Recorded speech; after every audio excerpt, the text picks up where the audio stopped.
نظر الله وجوها لم تزل مثل السحاب. بسم اللہ الرحمن الرحیم. اللہ کے فضل سے علوم الحدیث کے عنوان پر تحصیل علوم الحدیث نامی کتاب کے 2 سبق ہو چکے ہیں. اب یہ ہم تیسرا سبق شروع کرنے جا رہے ہیں. علوم الحدیث سے مراد یہاں پر اصول حدیث ہے. ہر حدیث اللہ کے رسول صلی اللہ علیہ وسلم کی قابل عمل ہے، قابل تعظیم ہے. لیکن اللہ کے رسول صلی اللہ علیہ وسلم چونکہ 1441 سال پہلے اس دنیا سے روپوش ہو گئے، پردہ فرما گئے، اور آپ کی حدیثیں ہمارے پاس اس پیریڈ میں پہنچی ہیں. تو اس درمیان میں آپ کی حدیثیں ہی ہمارے پاس پہنچی ہیں یا کچھ اور پہنچا ہے؟ تو اسی کو جاننے کے لیے، اسی کو پرکھنے کے لیے کہ اللہ کے رسول ہی نے فرمایا ہے یا کسی اور کا فرمان ہے، وہ آپ کی طرف غلط نسبت کر دی گئی ہے، اسی جاننے کے لیے کچھ قواعد بنائے گئے، اصول بنائے گئے، ضابطے بنائے گئے. انہی ضابطوں کے مجموعے کا نام ہے فن اصول حدیث. اسی لیے گزشتہ 2 سبقوں میں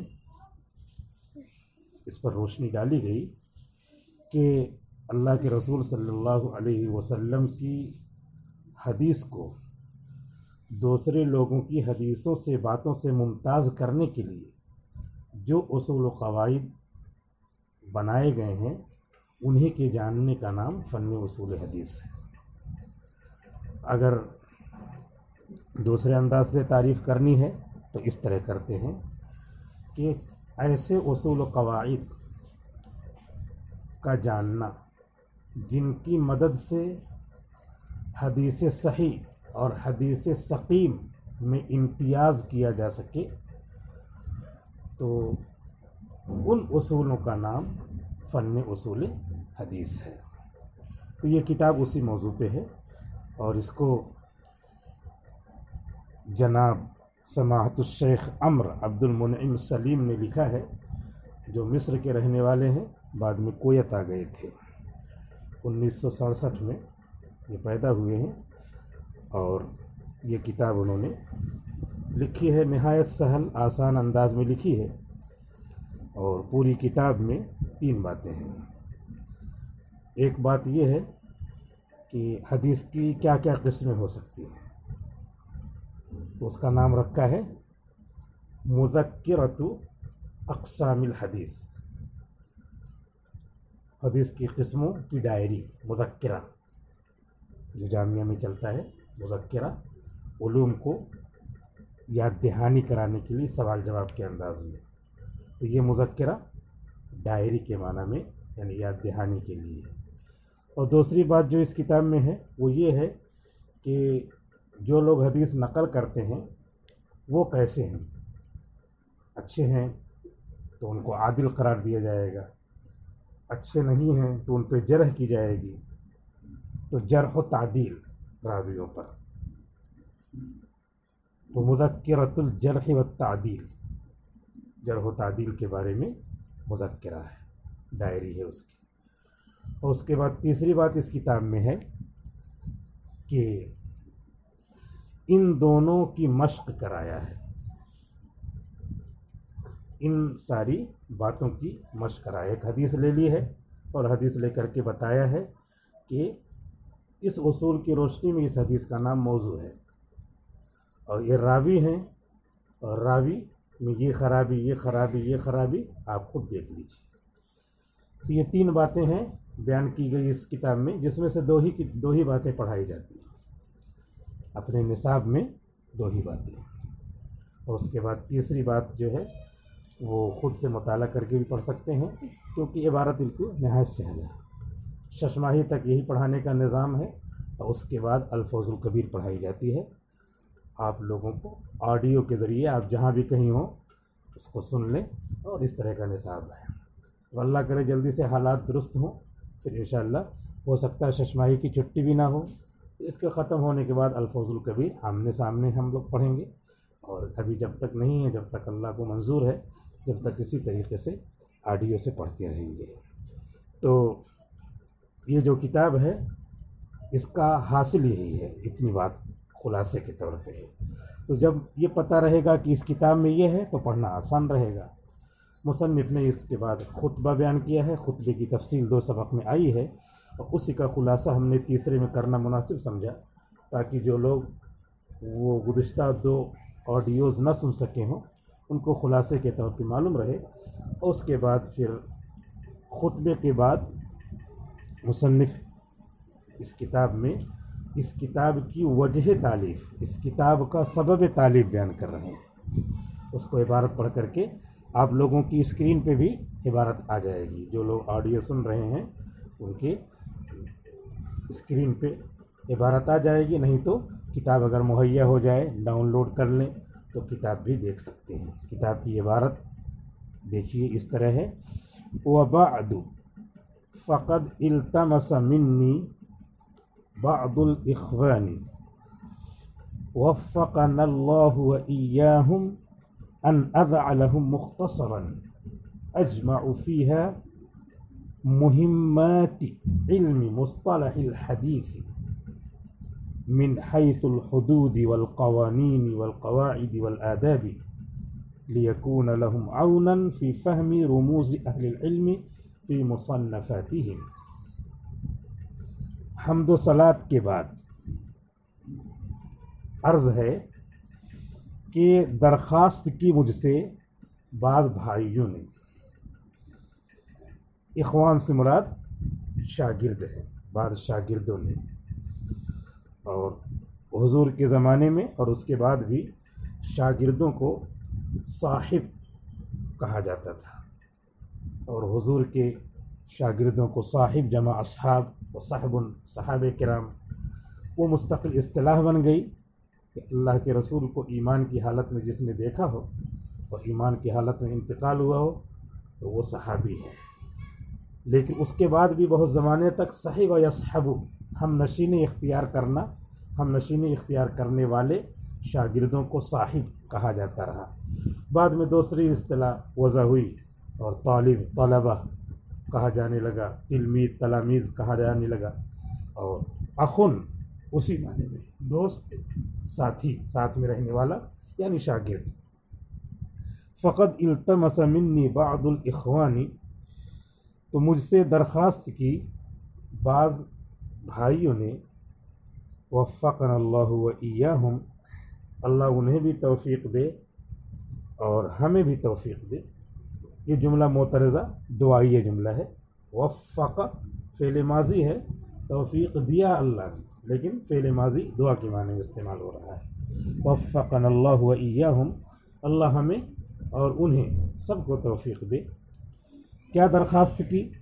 ان اضع لهم مختصرا، کہ ان کے لیے میں کوئی مختصر کتابچہ لکھوں، اجمع فیہ، جس میں جمع کر دوں حدیث کی اصطلاح کی معلومات، فن اصول حدیث کی اہم اہم باتوں کو، مصطلح الحدیث، حدیث کی اصطلاح، متواتر، مشہور، خبر واحد، منقطع، موضوع، معضل، یہ سب اقسام ہیں، یہ سب حدیث کے فن میں اصطلاحی چیزیں ہیں۔ ٹرمینالوجیز آف پروفیٹ سیئنگ، حضور صلی اللہ علیہ وسلم کی حدیثوں کی ٹرمز، اصطلاحات، تو ان کو عربی میں مصطلح، بعض کتابوں کا نام ہے مصطلحات الحدیث، جو اصول حدیث کے موضوع پہ لکھی گئی ہیں ان کو مصطلحات الحدیث بھی کہا جاتا ہے، اور علم مصطلح الحدیث بھی کہا جاتا ہے، اور محض علم الحدیث بھی کہا جاتا ہے، جس میں فن اصول حدیث کو بیان کیا جاتا ہے۔ تو مصنف رحمۃ اللہ علیہ کہہ رہے ہیں کہ اس کتاب کو لکھنے سے پہلے یہ سبب بنا کہ بعض شاگردوں نے، بعض دوستوں نے، وہ شاگرد بھی نہیں ہو سکتے ہیں، اخوان میں اس کا عموم ہے، وہ احباب ہیں، وہ کہہ سکتے ہیں کہ حضرت آپ اصول حدیث پہ کچھ لکھ دیجئے اور آپ کی چیزیں بڑی مؤثر ہوتی ہیں۔ تو کہتے ہیں کہ اس طرح درخواست آئی من حیث الحدود والقوانین۔ حدیث کا تو علم ایک بحر ذخار ہے، لیکن اس کا پہلو متعین کیا کہ حدیث کی تعریف آ جائے، اس میں قوانین آ جائیں، قانون جمع قوانین، قواعد آ جائیں، آداب آ جائیں، ادب جمع آداب، اس کے معنی علم کے بھی آتے ہیں اور اس کے معنی شائستگی کے بھی آتے ہیں۔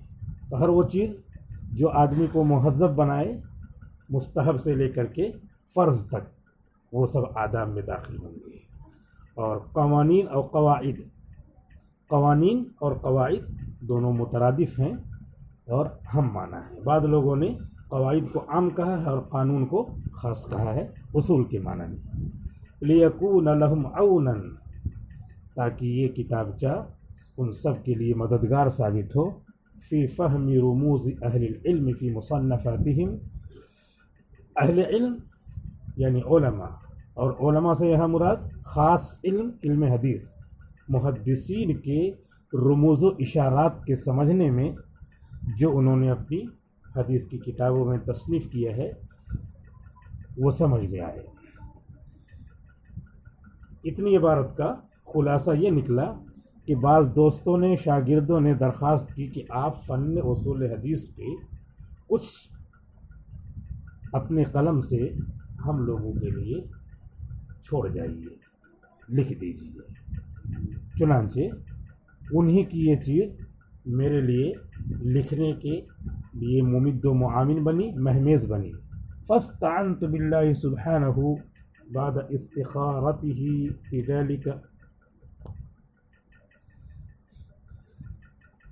تو اللہ سے میں نے مدد طلب کی، اللہ ہی سے خیریت طلب کرنے کے بعد اس سلسلے میں۔ کہہ رہے ہیں مصنف کہ میں نے استخارہ کیا۔ استخارہ جو اصطلاحی شرعی ہے، وہ استخارہ بھی مراد ہو سکتا ہے اور فوراً دعا پڑھ کر کے بھی مراد ہو سکتا ہے، دونوں مطلوب ہو سکتا ہے۔ جیسے کوئی بھی خیر کا کام کرنا ہو تو بزرگوں نے اللہ کے رسول کی یہ دعا نقل کی ہے، اللہم خر لی واختر لی، یہ پڑھ لیں اور اس کے بعد یہ مختصر استخارہ ہو گیا، اللہم خر لی واختر لی، اے اللہ میرے لیے بہترین فیصلہ فرما اور بہترین فیصلے کو میرے لیے پسند فرما، اور اس کے بعد جو کرنا ہو وہ کرے۔ اور اصطلاحی شرعی استخارہ یہ ہے کہ آدمی 2 رکعت نماز پڑھے، نماز پڑھ کر کے رات میں دعا استخارہ پڑھ کر کے سو جائے اور صبح کو 2 باتوں میں سے جس طرف رجحان جائے اسی کو کر لے، چاہے اس میں خیر بظاہر نظر نہ آئے، لیکن جب اس طرح کر لیا فتوکل علی اللہ، فاذا عزمت فتوکل علی اللہ، جب ارادہ کر لیا تو پھر اب اللہ پہ بھروسہ کر کے وہ کام کریں۔ مفتی تقی صاحب لکھتے ہیں کہ خراب بھی نظر آئے گا تو اس کا نتیجہ بہتر ہوگا، نظر آئے گا یہ صحیح نہیں لگ رہا ہے لیکن پھر بھی اس کا نتیجہ بہتر ہوگا۔ یہاں پر ایک مسئلہ بھی جان لینا چاہیے کہ استخارہ کرنے کے بعد کسی انسان سے، کسی آدمی سے، کسی بندے سے پھر اس سلسلے میں مشورہ کرنا جائز نہیں ہے، کیونکہ استخارہ کا دوسرا مفہوم ہوتا ہے اللہ سے مشورہ کرنا۔ پھر جب اللہ سے مشورہ کر لیا پھر اللہ کے بعد کوئی نہیں ہے، اللہ اکبر، اللہ از دا گریٹسٹ آف آل، اللہ سب سے بڑا ہے۔